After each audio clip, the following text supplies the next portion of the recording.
Hinatulang guilty ng Sandigan Bayan sa kasong graft ang dating Quezon City Mayor na si Herbert Bautista at isa pang dating opisyal ng lungsod. Kaugnayan sa mahigit 30 milyong pisong kontrata na hindi dumaan sa sangguniang panglungsod. Nakatutok si Mark Salazar. Emosyonal si dating Quezon City Mayor Herbert Bautista nang basahan ang hatol kanina sa Sandigan Bayan Special 7th Division. Sabi ng korte, guilty beyond reasonable doubt si Bautista at ang dati niyang city administrator na si Aldrin Cunha sa kasong paglabag sa anti-graft law kaugnay ng proyektong Online Occupational Permitting and Tracking System ng Quezon City Hall noong 2019. Si Bautista ang dating artista na naging mayor ng Quezon City mula 2010 hanggang 2019.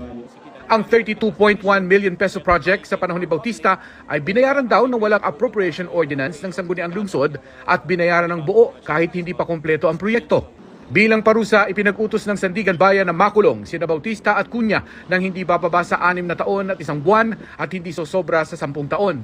Pinatawan din sila ng perpetual disqualification para magsilbi o manungkulan sa gobyerno. Sinubukan ng GMA Integrated News na kunan si Bautista at si Cunha ng kanilang pahayag habang palabas ng Sandigan Bayan pero tumanggi na sila.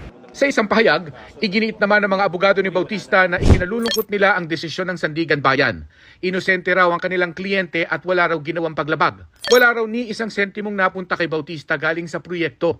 Wala rin daw sinumang nadehado kahit pa ang Quezon City government dahil napakinabangan naman daw ito ng lungsod. Naghahanda na raw silang iapila ang desisyon. Samantala, sasailalim sa provisional liberty o mananatiling nakalaya sina Bautista at Cunha habang inaapila nila ang desisyon.